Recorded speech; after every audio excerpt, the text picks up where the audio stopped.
Claire, at this point, the average American is over this. They're watching and just saying, can't you just get this done?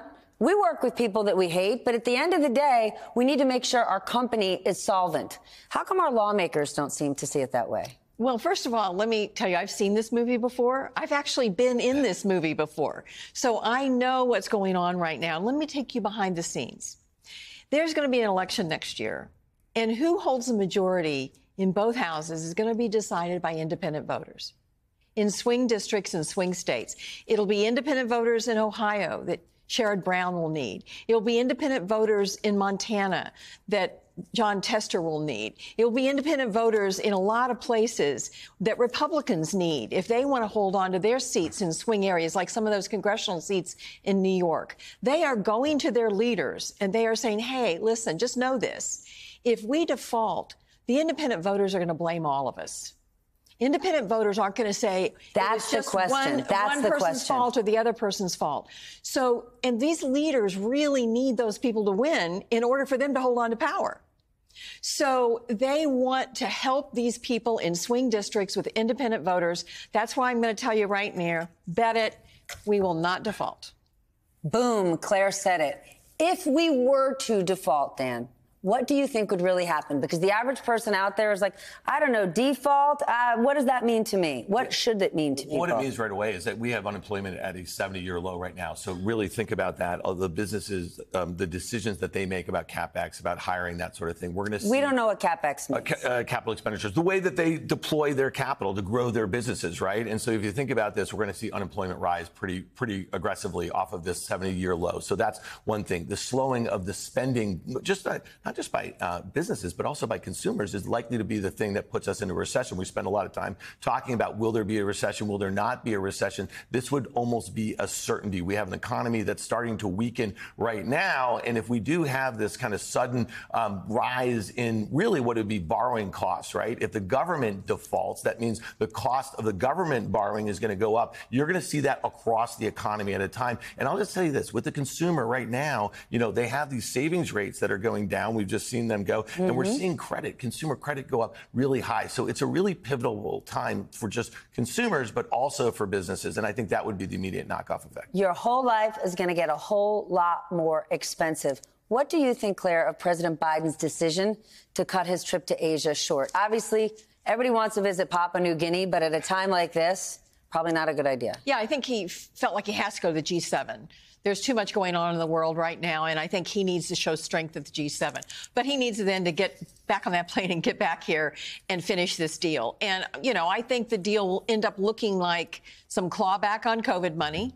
It will be easier energy permitting for Joe Manchin and company. It will be maybe something on spending, but not anything that's too draconian or painful.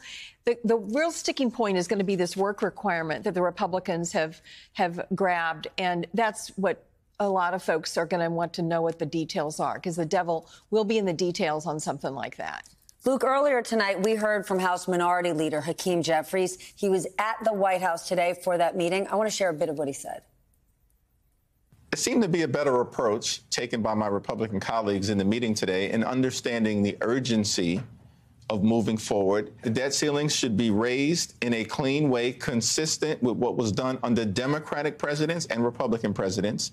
But of course, we can have a simultaneous conversation about the budget, about appropriations. Hakeem Jeffries being very practical. Claire was just being very practical. Do Democrats accept that Joe Biden will likely have to make some concessions here? Yeah, I think you heard a lot of that on the Hill today, that there were going to have to be some concessions to the Republicans. The Republicans control the House. That's just a fact. And if they are not willing to pass a clean debt ceiling without something that they can take back to their members, then Democrats are going to have to give in to some of these demands.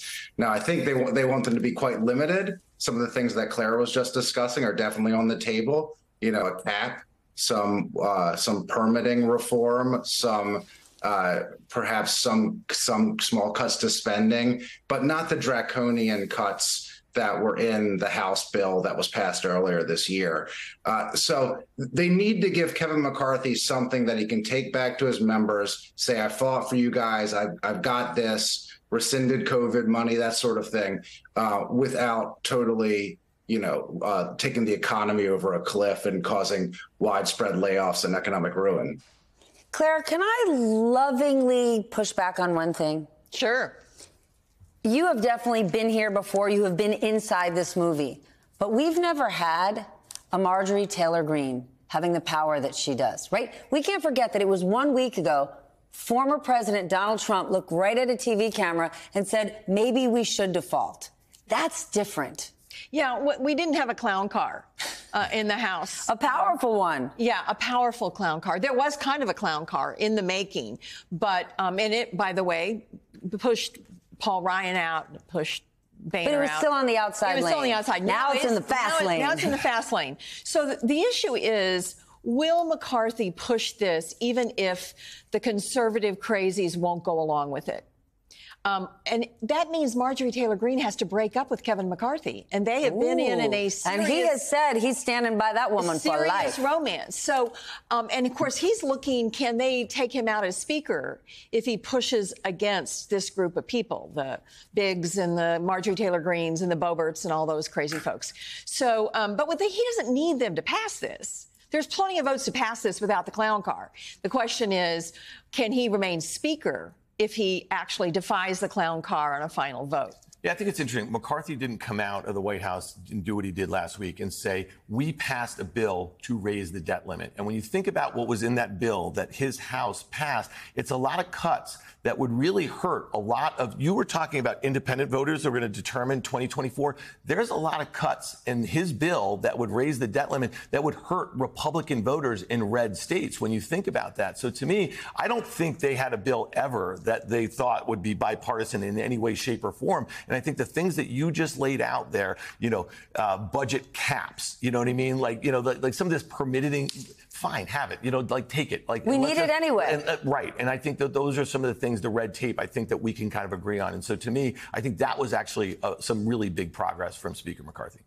Luke, the Senate and the House doesn't even have the same schedule and the clock is ticking. What's the timeline going to look like?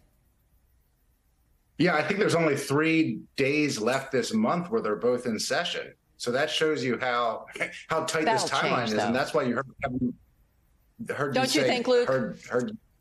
I didn't mean to interrupt you, but don't you think that will change? I think the Senate will not take a week off next week.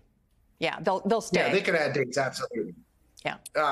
But really the negotiation right now is between the House and Biden.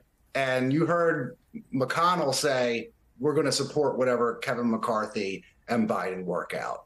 And so I think Kevin McCarthy's goal right now will be to get a majority of his majority along with the Democrats to get the bill to pass, because there are just some members of the House Republican Conference that are going to vote no matter what. They're not going to ever vote for a debt ceiling to be increased.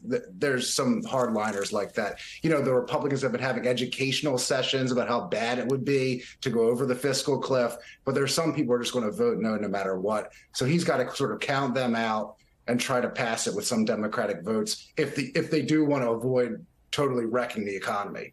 All right, Dan, new topic. Executives from both Silicon Valley Bank and Signature Bank appeared before the Senate today. Tons of finger pointing, all around the failures of these two institutions.